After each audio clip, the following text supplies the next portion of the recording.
Hello, നമുക്കിന്ന് നല്ലൊരു evening snack ഉണ്ടാക്കിയാലോ. നമുക്കിത് വളരെ പെട്ടെന്ന് ചെയ്തെടുക്കാവുന്നതാണ്. നമുക്കിന്ന് എഗ് 65 ഉണ്ടാക്കാം. നമ്മളൊക്കെ ചിക്കൻ 65 കഴിച്ചിട്ടുണ്ടാവില്ലേ. അപ്പം നമുക്കതുപോലെ എഗ് 65ഉം നമുക്ക് വീട്ടിൽ തന്നെ ഉണ്ടാക്കിയെടുക്കാം. ഇതിനായിട്ട് ഞാൻ മുട്ട എടുത്തിട്ടുണ്ട്. അത് നന്നായിട്ടൊന്ന് പുഴുങ്ങിയെടുക്കണം.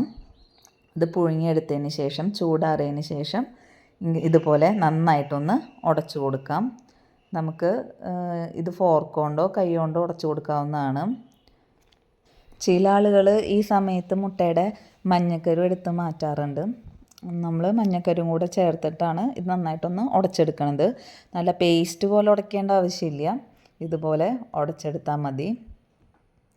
എന്നിട്ട് നമുക്കതിൽ കുറച്ച് ഇൻഗ്രീഡിയൻസ് ചേർത്ത് കൊടുക്കാനുണ്ട്.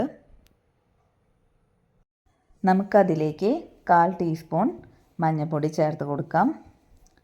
പിന്നീട് എരിവിന് ആവശ്യത്തിനുള്ള മുളക് പൊടി ചേർത്ത് കൊടുക്കാം.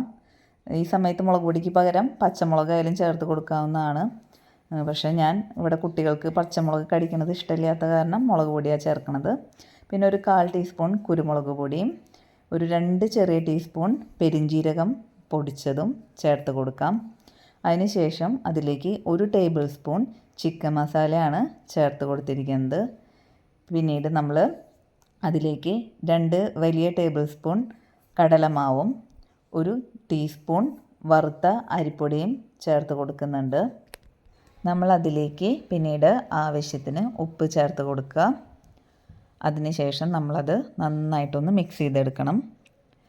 പിന്നീട് നമുക്കതിലേക്ക് മല്ലിയില ഉണ്ടെങ്കിൽ ഇത്തിരി മല്ലിയിലയും കൂടി ചേർത്ത് കൊടുക്കാം. മല്ലിയില ചേർത്ത് കഴിഞ്ഞ് കഴിഞ്ഞാൽ ഒരു പ്രത്യേക ടേസ്റ്റാണ്.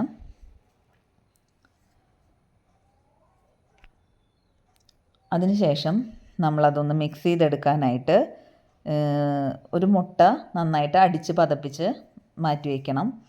അതിൽ നിന്ന് ഓരോ ടീസ്പൂൺ വീതം ഒഴിച്ച് കൊടുത്ത് അത് മൊത്തത്തിലൊന്ന് മിക്സ് ആവുന്ന പരുവത്തിൽ എത്തുന്ന വരെ നമ്മളത് ഒഴിച്ച് കൊടുത്ത് മിക്സ് ചെയ്തെടുക്കണം. നന്നായി ലൂസാവാനും പാടില്ല, നന്നായി തിക്കാവാനും പാടില്ല. നമുക്കതിനെ ഉരുട്ടി ബോളാക്കി എടുക്കാൻ പാകത്തിനുള്ള പരിവാവണം. അതിന് വേണ്ടിയിട്ട് നമ്മൾ മുട്ട അടിച്ച് പതപ്പിച്ചത് കുറേശ്ശെ ഒഴിച്ച് കൊടുത്തിട്ട് വേണം ഇതൊന്ന് കുഴച്ചെടുക്കാനായിട്ട്. നന്നായിട്ട് കുഴച്ചെടുത്ത് ഇതുപോലെ നന്നായിട്ടൊന്ന് ബോൾസാക്കി എടുക്കാം. നമുക്കതുപോലെ എല്ലാം ബോളാക്കി മാറ്റാം. അതിന് ശേഷം ഒരു പാൻ അടുപ്പത്ത് വെച്ചിട്ടുണ്ട്.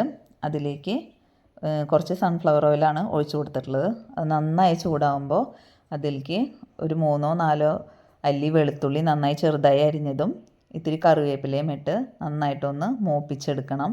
അങ്ങനെ ചെയ്ത് കഴിഞ്ഞാൽ നമ്മുടെ ഓയിലിലേക്ക് ഈ വെളുത്തുള്ളിയുടെയും കറിവേപ്പിലയുടെയൊക്കെ ഫ്ലേവർ നന്നായിട്ട് ഇറങ്ങും.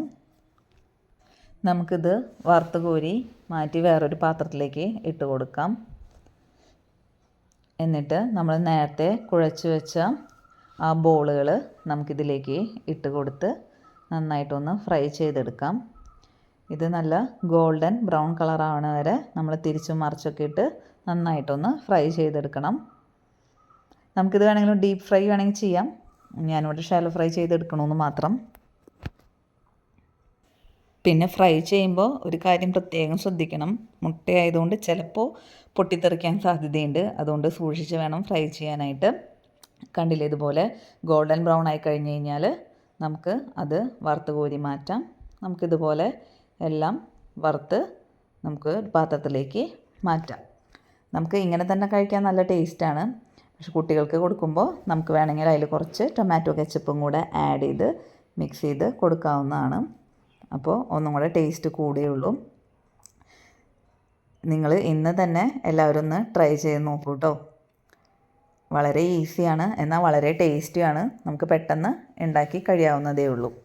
അങ്ങനെ നമ്മുടെ സ്വാദിഷ്ടമായ എഗ് 65 ഇവിടെ റെഡി ആയിട്ടുണ്ട്. വീഡിയോ ഇഷ്ടമായാൽ എല്ലാവരും ലൈക്ക് ചെയ്യുക, ഷെയർ ചെയ്യുക, കമൻറ്റ് ചെയ്യുക, സബ്സ്ക്രൈബ് ചെയ്യുക. നമുക്ക് വീണ്ടും അടുത്തൊരു വീഡിയോ ആയിട്ട് കാണാം. താങ്ക്